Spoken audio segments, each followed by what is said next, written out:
Hello! Today's video on 2 chapters that would be Flesh, Blood, and Bone and the Death Eaters. It will be in 3 parts, and we're just going to get the first part out of the way right away, and that would be the death of Cedric Diggory, which comes blindingly quickly, which is sort of the point, because that's what death is. It is very rare that you see it coming enough in advance that it doesn't seem like it just happens in a flash. And Harry describes it with all his senses. It's what he hears and what he sees and what he feels in that moment. But it's a question of why? Why did this have to happen? And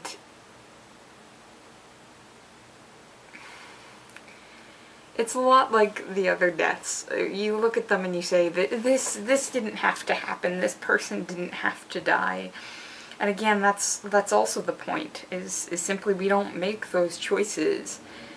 Everyone's going to die at some point, and again, death happens in a flash, so we can't know who's going and who won't.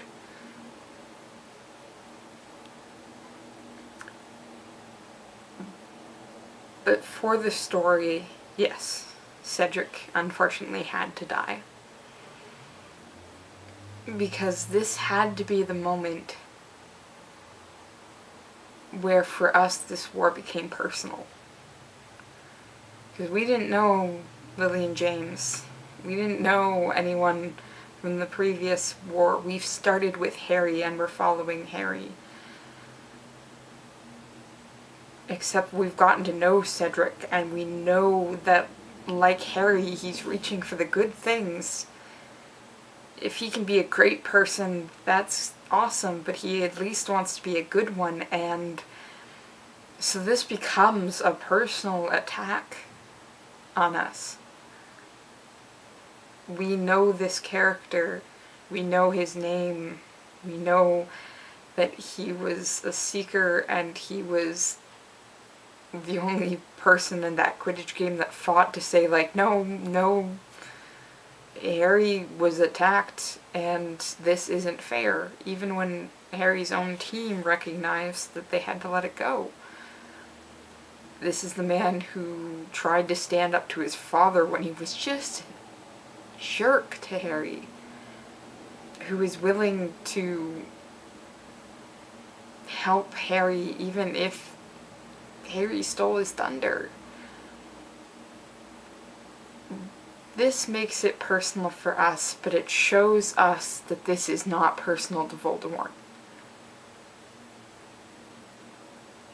There are some people, yes, that he is aiming for, Harry being one of the most noted, Albus Dumbledore being perhaps second on that list, or first, but we'll get to that. For him, it's not personal. Cedric's just the spare. We suddenly understand that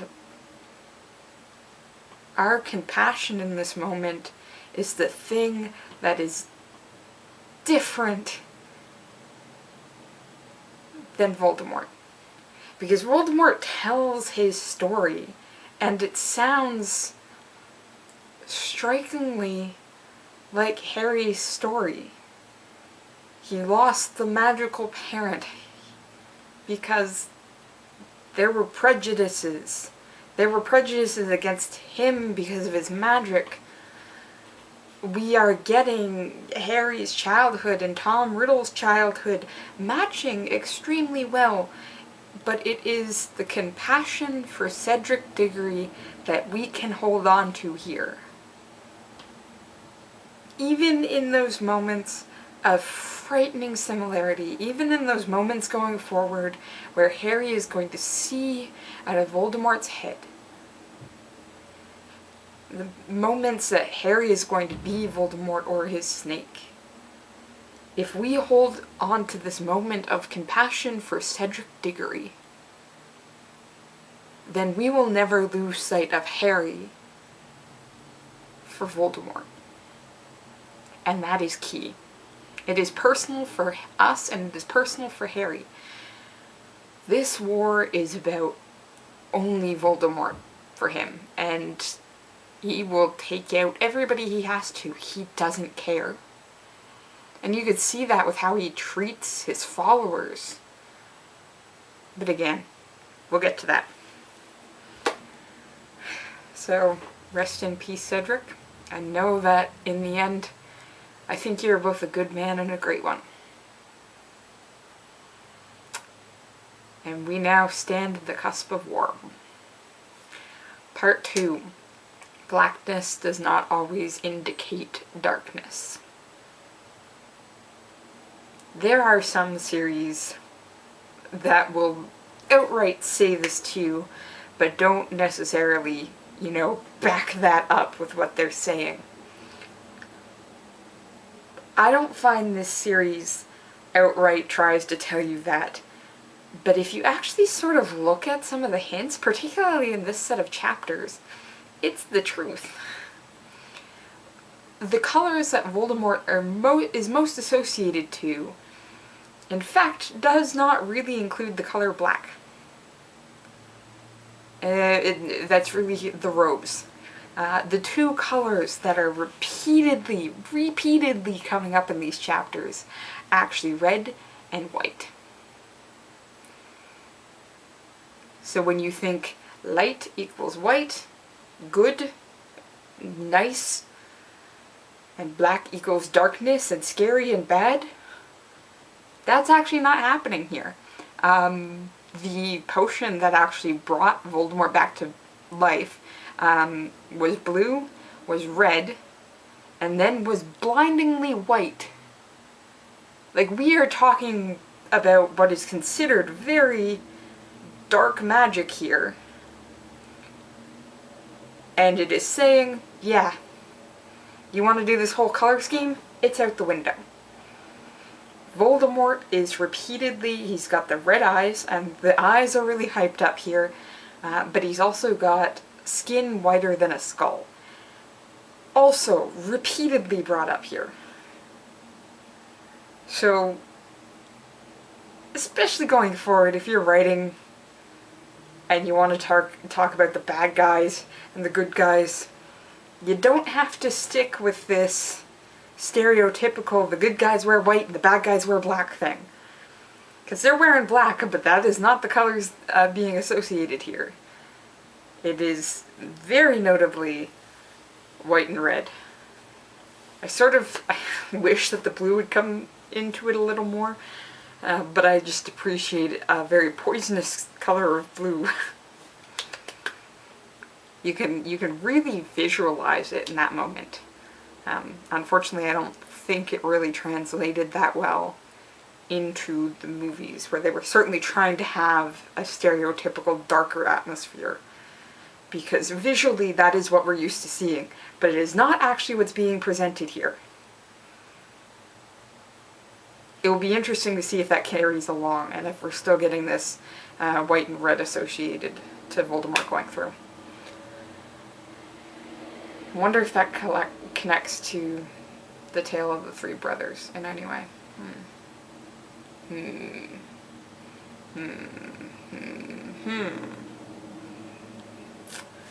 Part 3! The myth of Voldemort. So we had the death of Cedric Diggory, we had the colors of Voldemort, now we have the myth of Voldemort, because Voldemort is making up a myth here. Everything that he is presenting,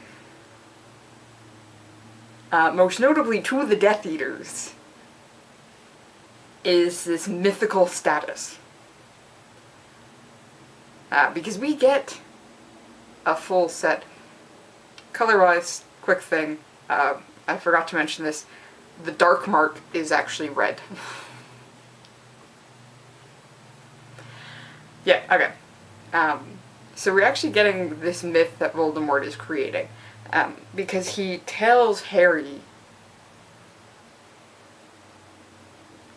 and the Death Eaters certain things that should poke some holes in his overall claim of what they're aiming to do. Because, of course, the claim we get about Voldemort is the whole pureblood supremacy type thing going on. Except that Voldemort at this point in time has admitted that he is in fact a half-blood. Because we've got a muggle father that Harry is standing on his remains, tied to his tombstone. We're also getting this, the fuller story of how we got to this point, in which he is notably downplaying Quirrell, who doesn't even get his name stated. He just gets called a servant. Never mind that Quirrell somehow found a way to break into Gringotts, which is supposedly not possible. Don't forget that that happened before Voldemort possessed Quirrell. It is a failure at Gringotts that causes Voldemort to possess Quirrell. And he doesn't even get his name stated. Bertha Jorkins gets her name stated multiple times. Nagini gets a shout out. Actually, I think Nagini is the person here that he most likes. By person, I mean snake, but she seems to be a very intelligent snake, so person snake. Wormtail, really... But again, it's straight up, even Wormtail getting mentioned here is not in a positive, it's completely degrading. He is constantly pulling this person who was the one person to assist him in all of this. One of two people to assist him in all of this, who cut off his hand for Voldemort. Cut off his hand. And Voldemort's completely degrading, and that's because he is attempting to build up this mythology that downplays everybody else. Because he wants to be big man on the hill, despite the fact that he got killed by a mother protecting her 1-year-old son. He recognizes, at least in part, how much he's probably lost rapport-wise with these Death Eaters. So what he's doing is he's setting out right away to build up this mythology while reinforcing the fear in them, along with the idea of the power he can give them. It's again that cult indoctrinating thing I mentioned with Barty Jr. I also get a lot of flashbacks to Machiavelli's The Prince, reading this set of chapters, because in his The Prince, he does state it's better to be loved than feared, but if you can't be loved, sure as hell be feared. And that's exactly what Voldemort is doing. So he's hyping himself up as something that cannot die. In fact, the moments where he admits to weakness in this previous spiritual form, right away he's actually bringing in things that he managed to do despite this. Another sign that he's completely heartless is the fact that he literally possesses, and then after he's drained basically everything out of snakes, just leaves them. Usually if you like an animal, you're not about to just start constantly killing a bunch of them. So we're getting this idea that even though he was in this weak form, he was still so powerful that he managed to find this servant to help him, end up possessing this servant, killed a bunch of unicorns, went after the Philosopher's Stone, made it all the way there, got stopped by this kid, but he's unimportant. And really, it's probably Dumbledore's fault. Found another servant, broke through a bunch of memory charms on Bertha Jorkins, basically ripped her mind apart, got to this point, got resurrected.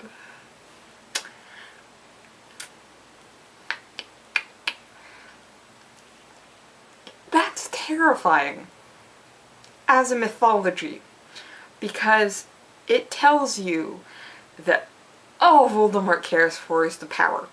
Power, power, power, power, power, power, power, power, power, power, power, power, and we'll kill everyone we have to. Harry's unimportant. Dumbledore, oddly enough, seems to be the main focus here. Like, when his Death Eaters show up, he's just like, some of you probably went running to Dumbledore, huh? Siding with the biggest threat on the other side, and I was just sort of like,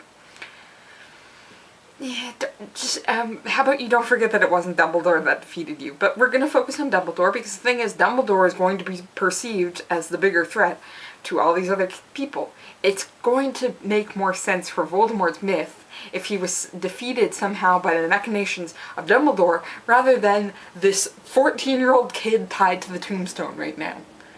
That's not gonna look impressive. Fighting against Dumbledore is gonna look impressive. And so that's what we have to do. Lucius asks how you came back to life, which states that when Riddle gave Lucius the diary, he definitely did not tell Lucius what it was. I mean, really, if he had, he might not have thought of slipping it into a school full of kids, including his own son. So yeah, this inner circle of Death Eaters, not trusted at all. And we can see hints of that.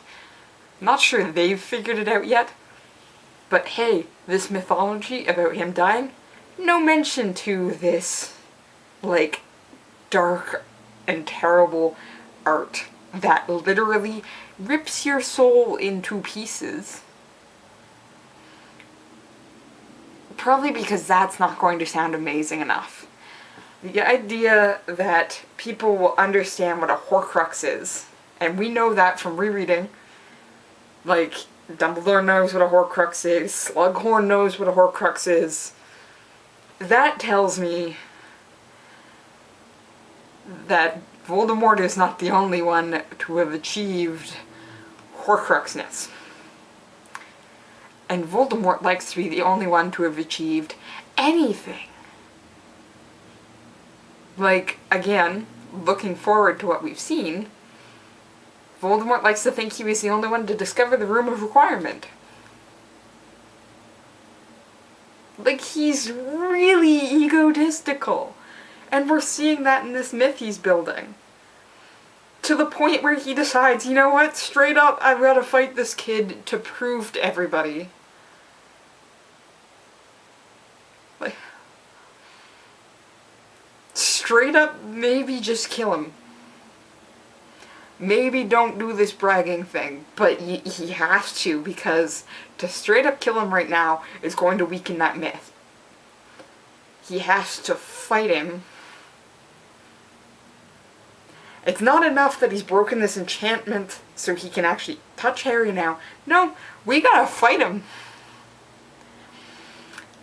Has it ever occurred to you that maybe fighting a 14-year-old isn't gonna seem that impressive?